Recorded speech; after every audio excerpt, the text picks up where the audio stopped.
You know when you accept cookies or you deny cookies and you're like, oh, that's awesome. Good thing the website listens to me. It's amazing that I have a choice. Well, breaking news, ladies and gentlemen. It's all been a mirage. What you believe to be true on the yes or no, there was never two pills. It was always one pill, but you always thought there was two. Wake up. It's... What day is it today? Hang on, let me check this. Okay, perfect. Wake up. It's Tuesday. That's right. We're back in reality, folks.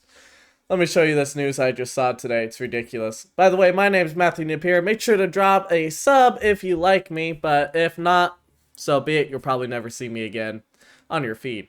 Research. Microsoft, Meta, Google shamelessly tracks you even if you opt out. Can you believe it, guys? I know I couldn't believe it. Hey, look, I made a video on that the other day. A new forensic audit has revealed that tech giants such as Google, Meta, and Microsoft are systematically ignoring even legally defined privacy opt-out signals and tracking you anyways. Who knew? It's a big blow to consumer privacy. According to March 2026 California privacy audit conducted by WebXray, 194 online advertising services are setting tracking cookies even after users explicitly invoke the Global Privacy Control, also known as GPC. Now, excuse me, I'm not going to read the entire article to you, even though that would span up my speed, but I kind of think you get the idea at this point. So basically, even though you hit, no, please don't track me, I don't want to be tracked, they still track you. Well, some of you guys might be thinking, well, okay, this is coming from an interesting source. What are you talking about? Maybe this is nonsense. Well, you'd be wrong, because right here, from globalprivacyaudit.org, we can see that they actually did in-depth searches. So the possible amount of damage price, because apparently our privacy has a price tag on it, is $5.8 billion. $5.8 billion. See, this is why normally I edit my work. But anyways, 55% of sites set ad cookies despite the opt-out. Now, you remember that one friend, for example, who'd be like, I never trust Google, I never trust Microsoft, I never trust any of these guys. They still do everything, even though you shouldn't. Even though they shouldn't. Again, why I edit my stuff. Well, hey, guess what? He was apparently not crazy. So, let's play the guess it game, alright? You pause the video. You take a guess what percentage of them actually listen to you. Alright, let's start with the first one. Alright? Google. This is a freebie, okay? 86% failure rate. Now remember, folks, what type of phone has Google embedded inside of it? That's right, it's an Android. That's great. I'm glad you're starting to see the connection between your phone and the fact that they don't care whether or not you want to opt out of seeing ads. I wonder what else they're also just giving away.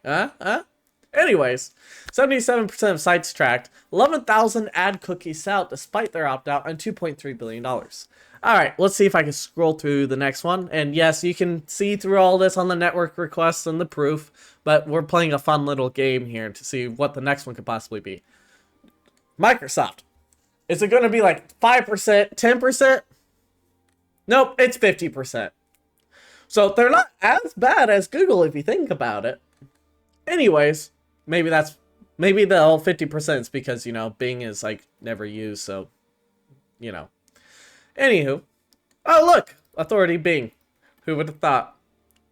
Moving forward, record of sanctions. Microsoft has been subject to repeat privacy enforced actions by the U.S. Federal Trade Commission. Okay. Meta. I kind of spoiled this one, so I'm sorry. Meta. 69%. Who doesn't have a Facebook account? Who doesn't? Comment me in the, comment section if you actually don't. But I'm pretty sure you do. So if you do, and you're commenting I don't, shame. Because I'm not going to double check and go all OSINT on you. That'd be weird. But anyways, sure enough. Facebook cookie. Who would have thought? See if I can get the next one just right. We'll do this as the last one. Finally. Wait. Oh, here it is. Cookie banner provider A. Google certified cookie banners allow Google cookies to be set after global standard opt-out. Well, there's your explanation. I'm not going to keep going further into this. I've already made myself a fool. That's a big nose. Anyways, so you think that's it? That's all the news? No, we're only 5 minutes into the video. Behind the age gates and VPN bans, like we talked about last video, European quietly squeezes on internet freedom. So let's get into this. Recent policy pushes from strict age verification requirements in the UK Online Safety Act to sweeping youth platforms bans in France and Spain are being sold as protections, but they risk entrenching surveillance and control while incentivizing restrictions on tools most associated with privacy and speech rights. The latest flashpoint is VPNs.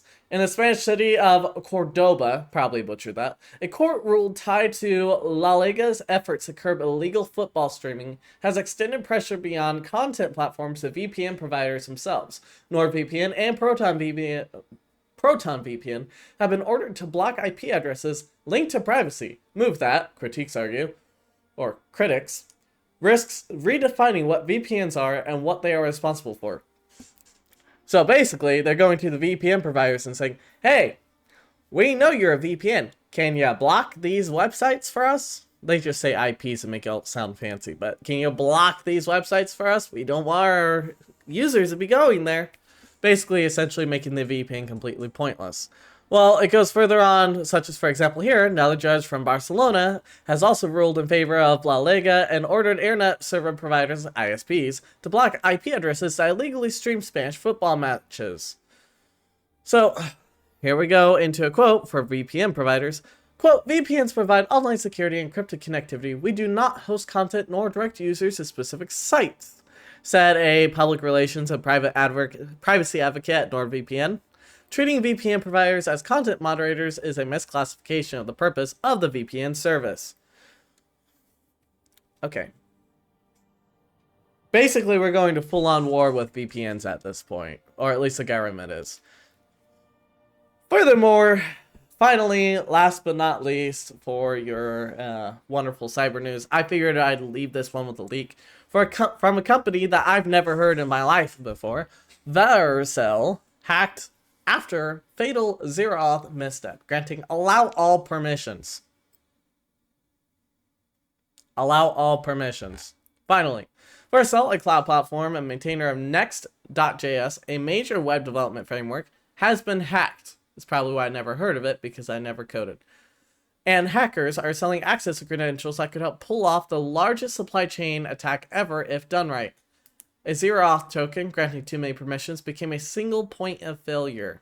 It goes later on into essentially this topic stating that they found it to be linked to their AI, context.ai or such, and from there they got the access.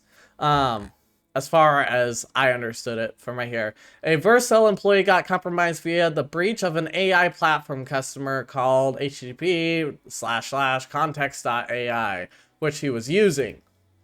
Through a series of maneuvers, the attacker got further access to Vercel environments. But here's the scary part about all this.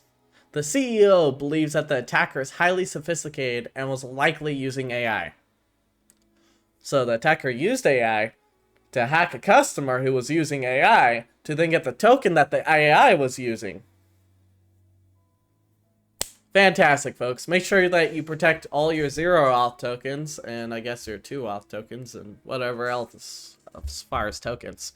That's about all the news I could find today. There's some stupid news, for example, like apparently Elon is creating the AGI Grok 5.0 or something. And obviously scammers plant 26 fake crypto apps in Apple's Chinese app store. That's kind of funny. I've also gone over to Yahoo and Google everything else, but there's nothing really particularly of interest unless we want to talk about Iran, and even that's mildly questionable. So, anyways, that's the majority of news I could find today. Make sure to drop a sub, comment, and because we all know you guys are going to, and share it with your buddies, because I'm trying to, you know, make this something I can do constantly. So, alright, I'll see y'all tomorrow. Have a great day. Bye-bye. Enjoy yourselves. Peace.